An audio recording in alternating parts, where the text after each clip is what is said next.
Hello and welcome to the Reversing Climate Change podcast. I'm Ross Kenyon. Today I have with me Mellina White, writer on Seattle politics, who is moonlighting as a marketer at Nori. Hey, Mellina. Hey Ross, how are you? I'm doing well, and I am so happy to have you on the show. We've been thinking about ways to have you on, and I'm sure we'll do many more things together, particularly as it relates to food and food systems, given your background. But given everything that's been going on, I thought it might be a good idea to have you on because you wrote an article called Attention White People, Your Hashtag BLM Memes Are Not Enough for KUOW here in Seattle. I wanted to dig into it. So thanks for writing that, and I'm happy you're willing to come onto the show to talk about it.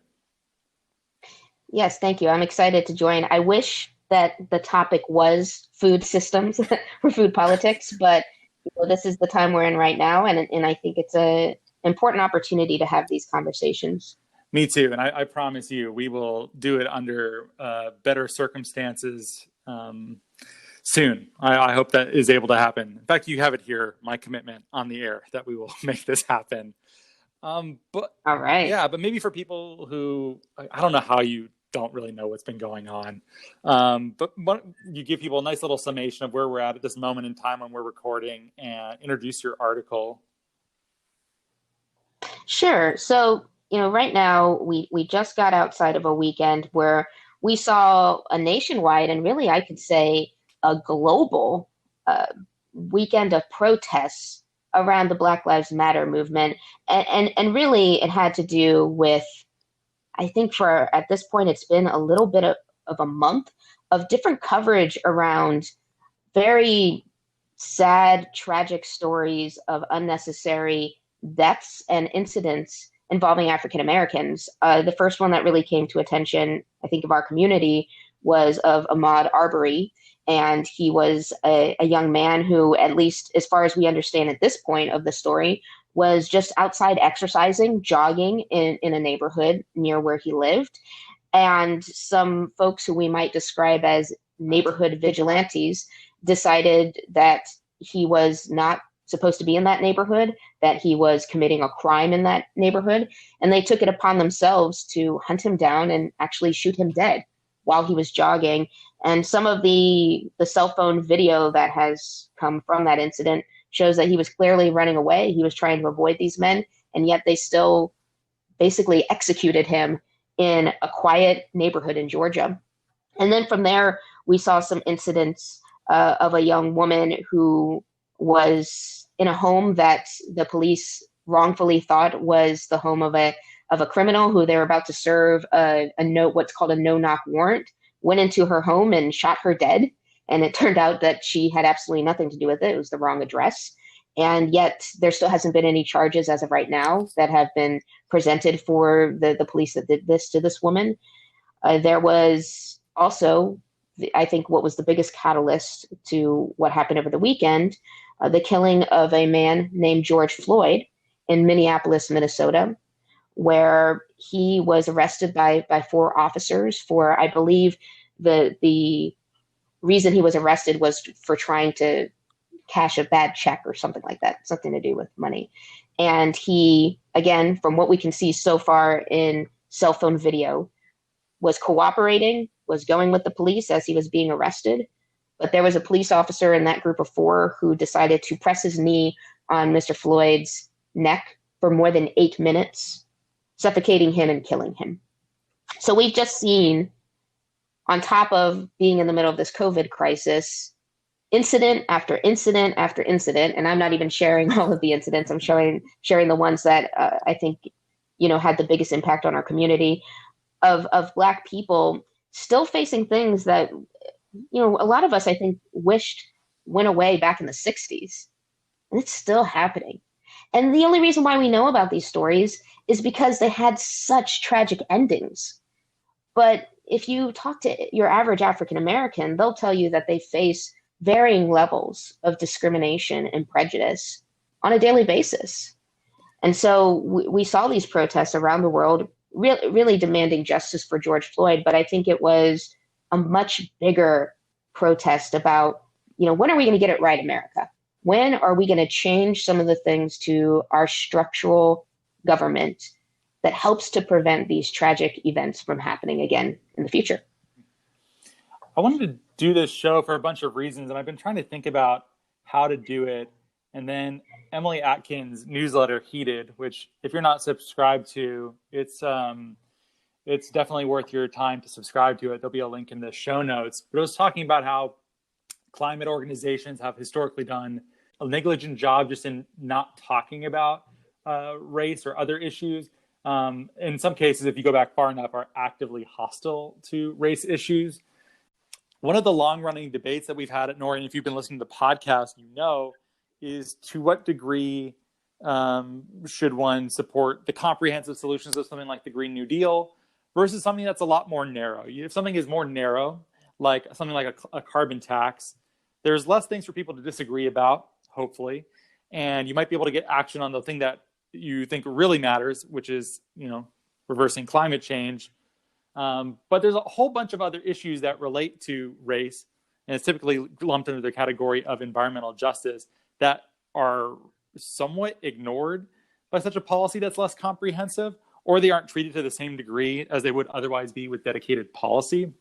So to what degree should we lump things in together and have a giant package of issues that people should care about versus be really narrowly focused?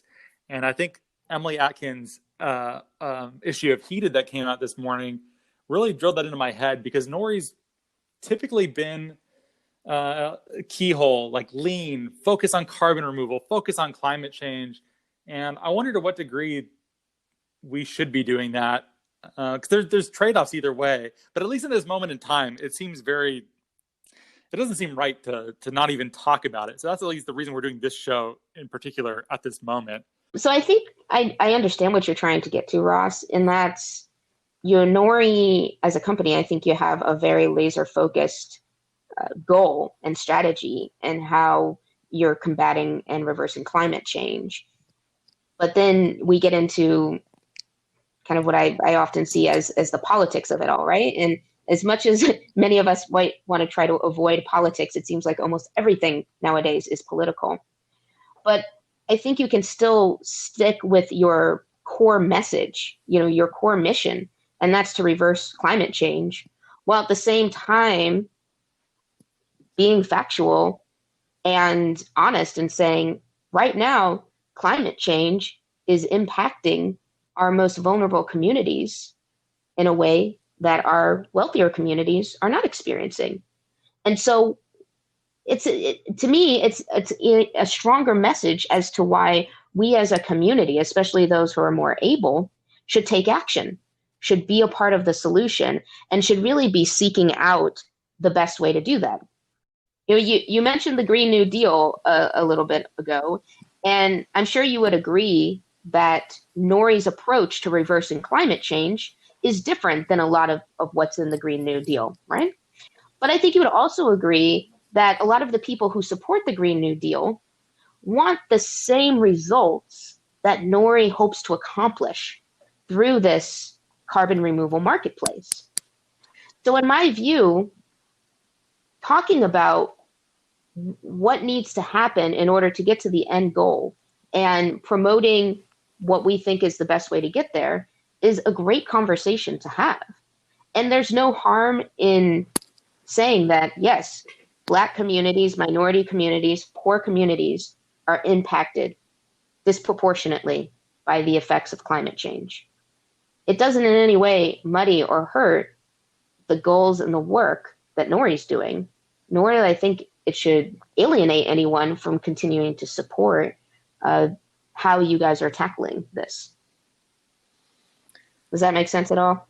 Yeah, it does. And I wish I knew more about our audience and people listening. I know we have people out there who are right of center, but I know you identify somewhere over there, and I have a background that's in libertarian politics, and I've become since confused and a big muddle of moral intuitions. But I can at least see strong reasons for people who care about limited government and the rule of law, and to be supportive of much of what is happening now. And in fact, most of the libertarians I keep in touch with have been genuinely supportive of the protests.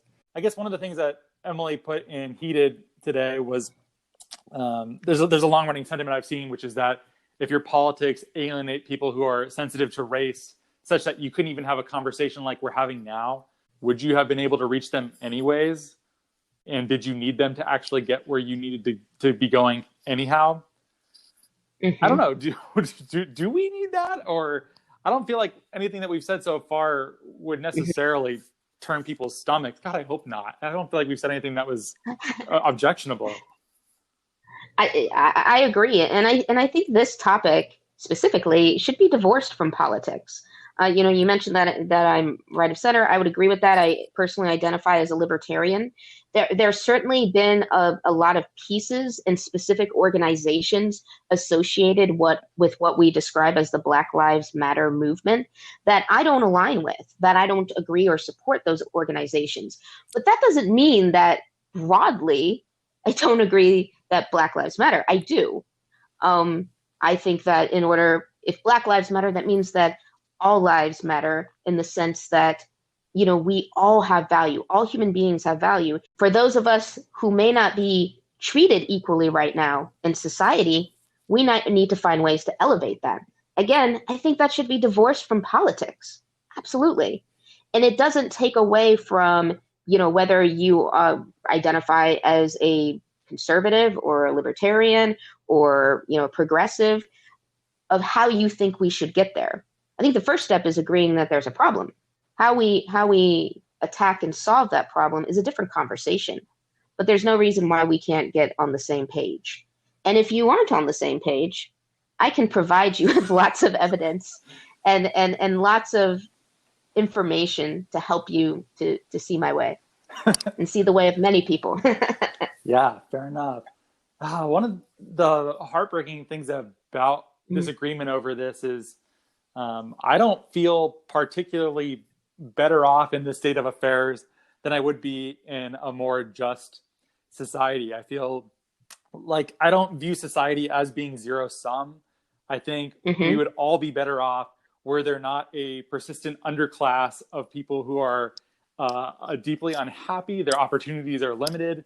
I think we would all be healthier, happier, wealthier, safer. Were we to just create a society that didn't throw people in the garbage, basically? How many lives are just wasted with the system that we have now? I find it really tragic, and I don't really see how anyone is absolutely better off under those circumstances. It seems like we've all lost a great deal, and we've gained nothing. It seems so wasteful and terrible.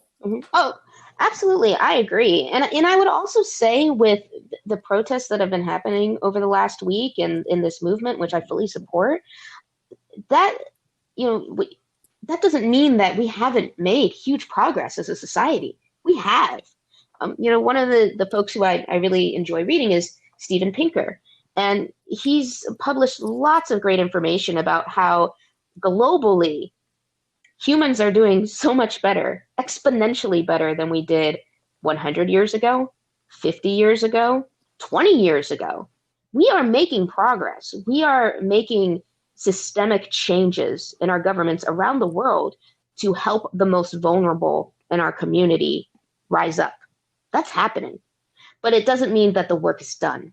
And I think the protests over this last weekend demonstrate that we can't, brush our hands off and say, well, we're all equal now. Let's move on to something different.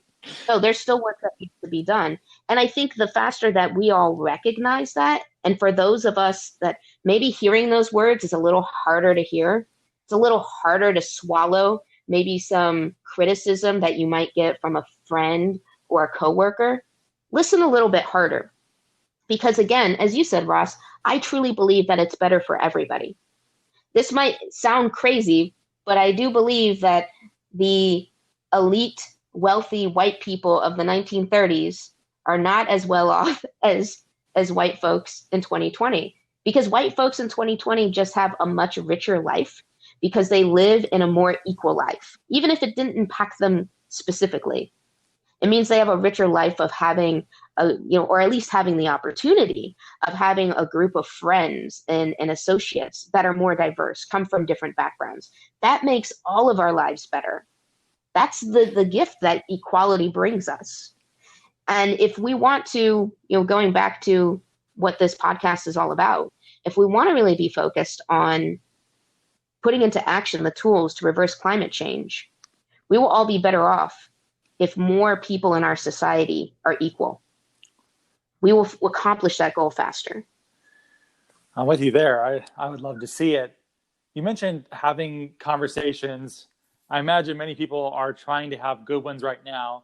Most of the people I know have been almost, I feel like any issue will split my friend group pretty evenly, like most days.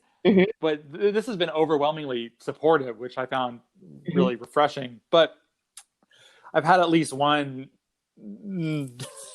friend that's really testing my empathy and like trying to not just castigate him and cast him into outer darkness and throw him away, but try to be empathic and to have a conversation and hopefully be persuasive. Do you have any tips, or have you seen any of these conversations go successfully that might be instructive to someone listening and also for me? Sure. Well, I think the first thing to mention, you said earlier in the conversation, it's not a zero-sum game. Recognizing that certain people in our society do not have the same level of privilege as you doesn't take anything away from you. And also, I think that just bringing statistics to the table, bringing data to the table helps. But here's the most important thing. This is the key. And I think this is the piece that's missing from a few of the folks who I have interacted with that don't show that same level of empathy to what's happening, and in some ways get offended by almost feeling like, oh, if I'm not with this movement, I'm racist. I'm not racist, and I have nothing to apologize for. I've definitely heard that tone. So this is what I would encourage for those folks. Make a Black friend. Make a Black friend. And the reason why I say that is for, our first point is that there's absolutely no law. There is no structural change we can make. There's absolutely nothing I can do to change a human's heart than to get them to sit face to face with another human being and learn that human being's story. There's nothing that a law can do to change that. So make a Black friend and do it with sincerity, with authenticity, that you genuinely want to get to know this person as a human being. So that's the first thing I would recommend, is listening. And then the second thing is to read the data. I in the article that I wrote for KUOW earlier today, I mentioned that the statistics are clear that the chance of an African American, particularly an unarmed African American, getting shot by a police officer is so extremely rare. At this point, across the entire country, about 100 people, unarmed people, are killed by police each year. That's 100 people too many, yes, but in the grand scheme of things, if we look at all the different reasons why Americans die each year, 100 people are unarmed and shot by police. And looking even closer at that number, it fluctuates every year, but let's say about 25 of those 100 unarmed people are Black people. So there's actually more white people who are unarmed people who are killed by police each year than Black. However, if you dig more deeply into the data, you see that Blacks are still disproportionately, and when you look at the population of Black people in the United States, they're disproportionately shot and killed by police when unarmed. They are disproportionately shot and killed by police when they are armed. They are disproportionately stopped by police, arrested by police, charged. You start looking at that data and you will see a consistent theme that I think what most would agree is unfair. That doesn't make sense. That could be correlated with only what I consider two things: their socioeconomic level and their race.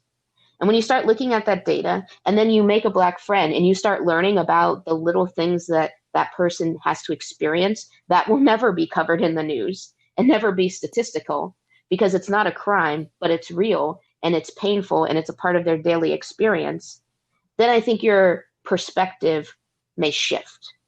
But the only way that happens is if that you as an individual make the decision to do the work. Again, no law is going to do it for you. No structural change is going to do it for you. You have to do it. Is this advice for someone like my friend who's not very supportive of the protests, or essentially for anyone listening? I think it works for anyone listening.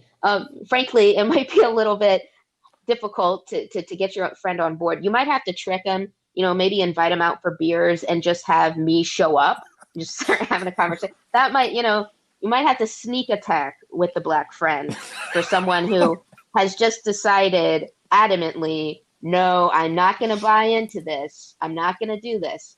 But I think it's good advice for everyone, because one of the things that I really wanted to dive deep into in the essay that I wrote with KUW, it wasn't a message to white people who are not supporting this movement. It was actually a message to white progressives. It was a message to white liberals. It was a message to white people who, for the past few weeks, have posted nothing but memes about Black Lives Matters, being an anti-racist, recognizing your white privilege.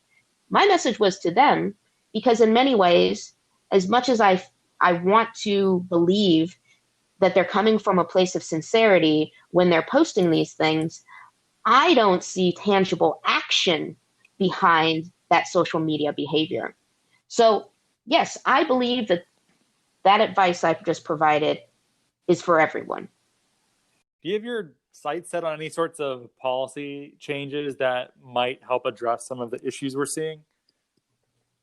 Oh, absolutely. And again, let me reiterate that the changes that I want to see is for all Americans. It's not just for Black Americans. It's for all of us to have more agency, more freedom, more civil rights as Americans. So one of the things that I have really been focused on, like I like to tell my friends that if I had to be a one issue voter, if I had no other choice but to choose one issue, I would be a criminal justice reform voter. And the reason why is in my view, when we look at inequality in our country, and it's not just racial inequality, it's socioeconomic. In my opinion, socioeconomic inequality is more of a threat than racial inequality in our country in 2020. You see that oftentimes poor people become criminals simply for being poor. So if you look at some of the bail laws that we have in states across the country, you get fined for something silly. You get arrested for something.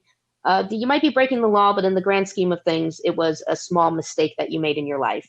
And you can't post bail.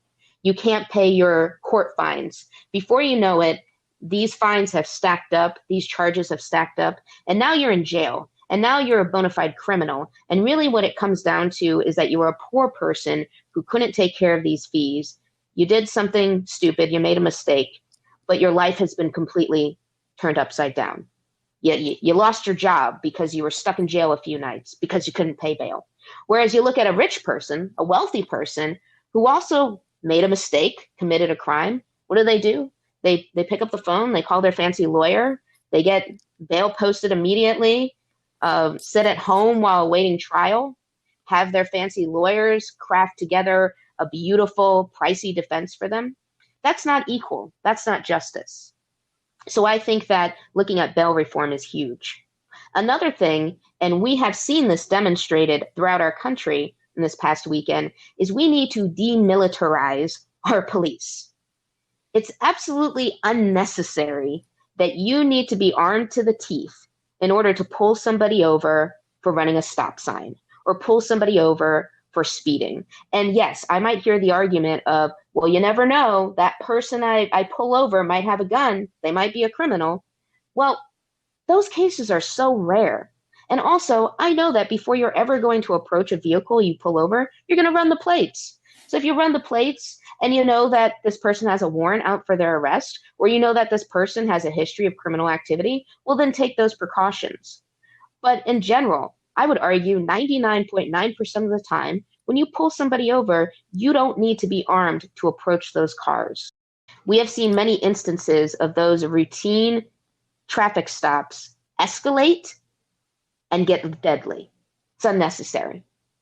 And we also need to get to a point where we're structuring our police force to be community police agencies, to live, work, and relate to the people who they are vowing to serve and protect, to commit to a police force that is going to be engaged in de-escalation, and ultimately just show general respect for the people who are in the communities in which they work. And I do believe that those changes need to happen at a federal level. And there's one other thing I'll throw out there that I think is very important for some of the instances that we've seen recently.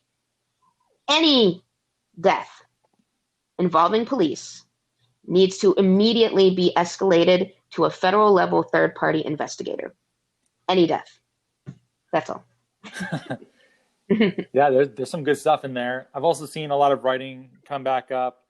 It's such a niche topic that I know people who write about this thing and care about it a lot, but I'm happy to see it getting more mainstream play, which is qualified immunity. I've seen that going around yes. too. Have you been following that as well?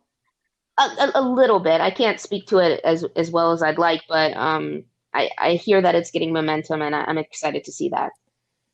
Yeah, me too. If you're listening, you may not know what it is. It's actually surprisingly difficult to sue if your civil rights have been violated. And the people who allegedly violated them, it's very hard to sue them if they're an agent of the state and under qualified immunity, which is what police officers often are. So there's that. I've also heard stuff about police unions and how that works and how their collective bargaining agreements work that are problematic for this. Yeah, there's a whole... Yes, I've heard that as well. And then there's also just a general over-criminalization too, where there's a pretext for stopping and confronting people. Stuff like Eric Garner selling loose cigarettes, outside. Probably didn't need. Was that really that big of a deal?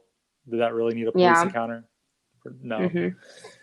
Yeah. In the first instance that I think it was back in 2015 or 2016 in Ferguson, Missouri, after the Department of Justice did a pretty thorough review, what they learned is that poor people, and in that community, mostly African-American poor people, were pretty much bankrolling the city through all of the fines.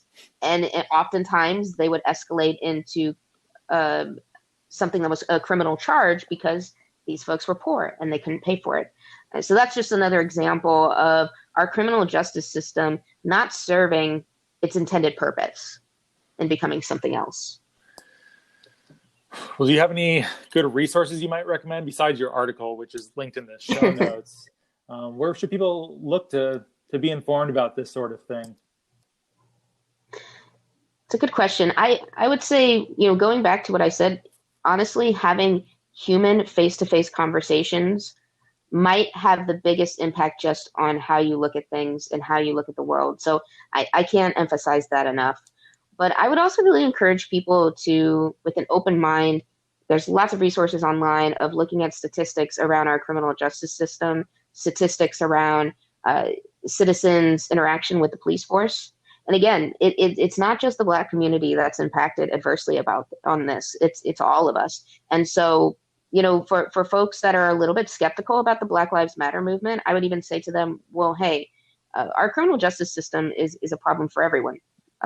We elevate the Black community because they are disproportionately impacted, but it's for everybody. So if anything, just get online and look at that data, and it's very eye-opening. And you'll start to question, is this necessary?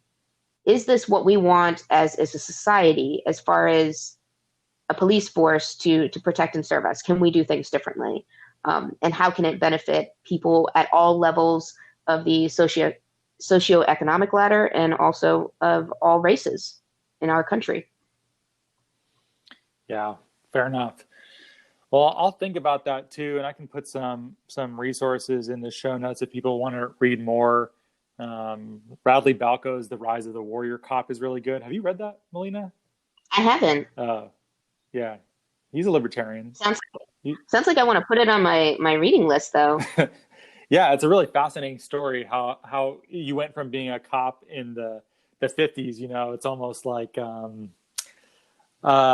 something that's kind of campy about it almost, right? and then to now where they're essentially paramilitary. That's a rather serious transition.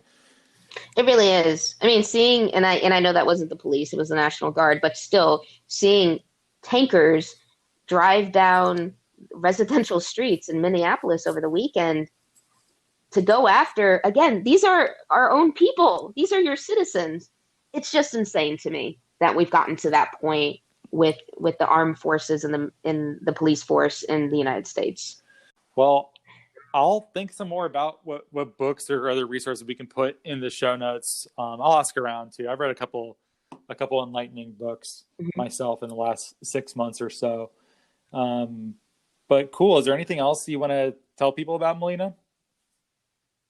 No, but thanks, Ross, for having this conversation. I think it's wonderful, and I really appreciate the fact that you've made space here for your podcast listeners and audience altogether. And the more that we as a community just take pause to have these, and I'll be frank, for some people it's going to be very uncomfortable, very difficult conversations. It's just going to be better. It's going to be better for everyone. It's going to mean brighter days ahead, and I know that we all want to see that in the near future. Absolutely. I saw a friend who had put a meme up on, I think, Instagram. It said something along the lines of showing up imperfectly is better than not showing up at all. And I hope I did a halfway decent job. I could also see myself having said stupid things that maybe someone smarter than I can come and do an elbow drop right onto the rhetoric that I use.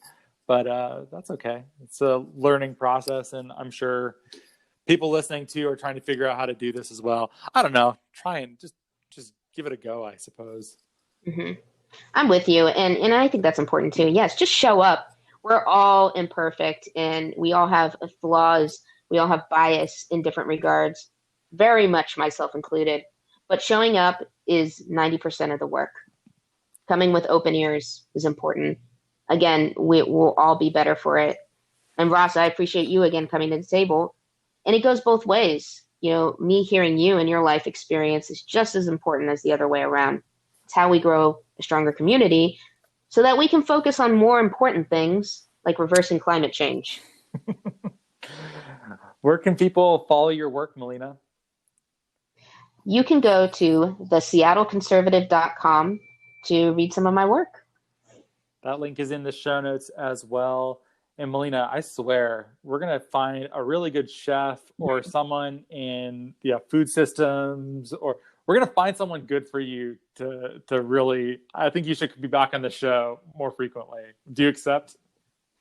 I accept, and I'm excited to sink my teeth into that. It'll be so much more fun than this conversation. Cool. Well, thanks for being here, and I hope you enjoyed listening. If you did, and you're a fan of the show, please rate and review us on iTunes, Apple Podcasts, or Stitcher. Tell your friends, and thank you so much for listening.